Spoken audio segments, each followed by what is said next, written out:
Si vous instruisez votre enfant à la maison, cette vidéo est pour vous.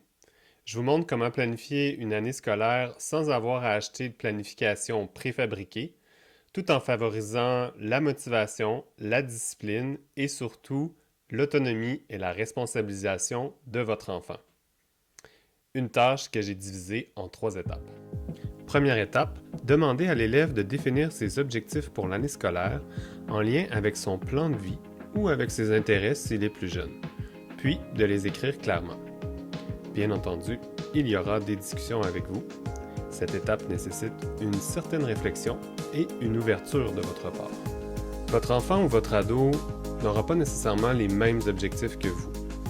Le temps est révolu où l'obtention du diplôme d'études secondaires est une cible absolue.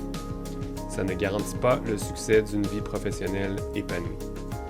C'est un des chemins, mais il y en a d'autres qui ne sont pas plus garantis d'ailleurs. C'est la manière qui est importante, pas nécessairement le chemin. Expliquez-lui les compétences dans chaque matière de manière simplifiée pour qu'il ait un guide. Si l'enfant est plus jeune et que ce n'est pas le temps de parler de diplôme, les objectifs peuvent être par exemple d'apprendre à écrire, à lire et à compter, mais aidez-les à être plus précis. Compter jusqu'à combien? L'idée est d'avoir des cibles de fin d'année dans chaque matière. Pour la lecture, par exemple, ça pourrait être d'être capable de lire un livre tout seul ou pour un débutant en lecture, de pouvoir lire tous les sons.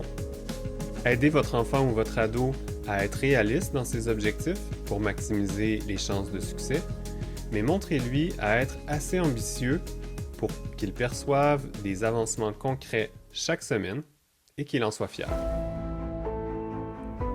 Si votre enfant est plus vieux, suggérez-lui de définir son objectif d'achèvement de chaque matière pour son niveau. Par exemple, en histoire de secondaire 4, ça pourrait être d'avoir terminé dans 15 mois. Vous n'êtes pas obligé de terminer dans les temps que prévoit le système scolaire. Certains élèves voudront terminer même plus vite pour une matière, soit en 6 mois par exemple. De toute façon, l'ado va ajuster ses objectifs en cours de route, mais c'est quand même important d'avoir la meilleure idée possible en partant. Il faut aussi penser aux examens du ministère.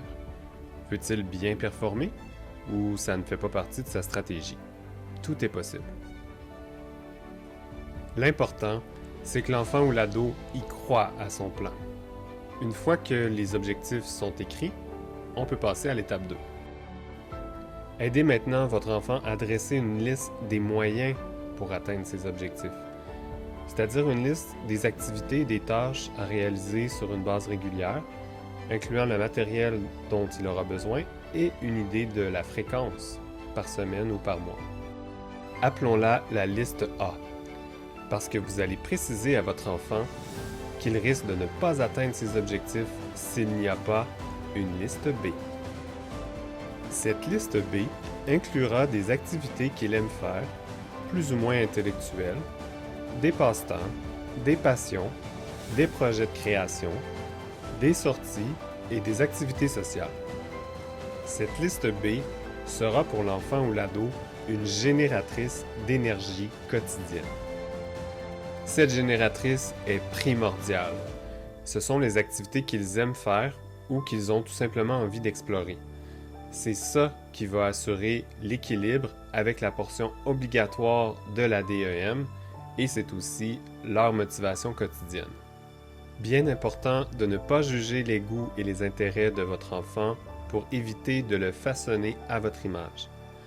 Par contre, il ne faut pas que ça vous mette des bâtons dans les roues. Vous avez vos limites personnelles. Si vous ne pouvez pas vous empêcher un jugement, je vous suggère de participer à l'activité que vous jugez.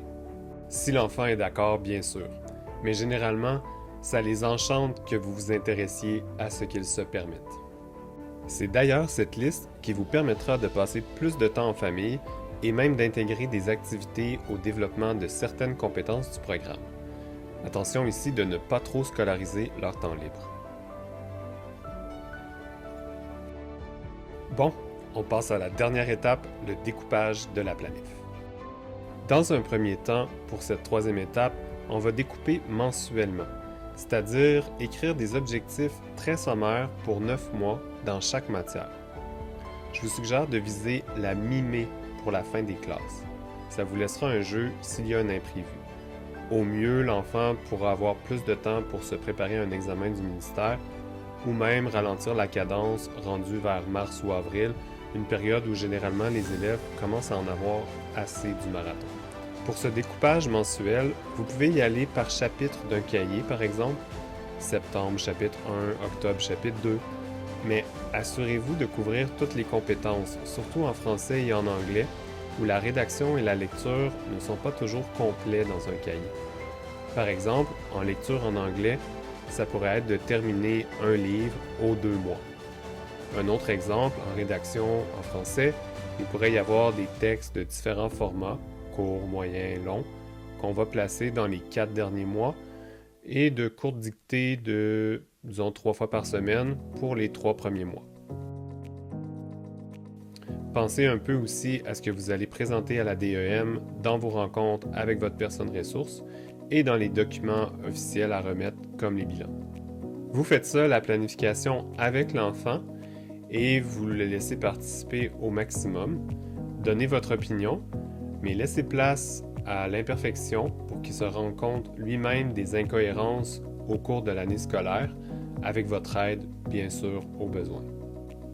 Il faut éviter de trop contrôler et si votre enfant est vraiment démotivé et qu'il n'a aucunement le goût de planifier, prenez rendez-vous avec un coach qui vous aidera à trouver des solutions parce que moins il va participer à la planif, plus il y a de risques d'opposition.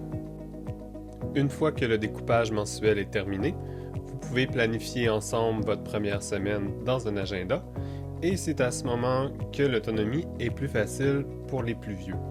L'élève sait où il s'en va pour l'année et pour chaque mois de l'année, et donc c'est plus facile de planifier ses journées de la semaine. Et là, c'est le temps d'inclure les activités de la liste B.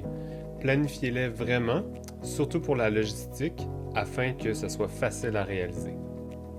Pour la partie scolaire, il s'agit d'écrire le nombre de pages à faire dans chaque cahier, par exemple, ou la partie d'un projet qui a été découpé. On me demande souvent combien de temps l'élève devrait travailler, mais ça ne devrait pas être votre focus. Allez-y plutôt avec les objectifs de l'enfant et les moyens pour les atteindre, et vous allez voir que vos matinées vont se remplir facilement. Si certains jours l'enfant est plus fatigué et a le goût de faire autre chose, écoutez-le, mais si c'est exagéré, demandez-lui de redéfinir ses objectifs et les moyens pour les atteindre. Voilà, cette planification vous permettra d'accomplir les choses dans les temps et de bien équilibrer les activités. Revenez-y souvent pendant l'année et ajustez. J'espère que cette vidéo vous a plu et vous aidera à mettre les priorités aux bonnes places. N'hésitez pas à m'écrire un petit mot dans les commentaires et bon enseignement.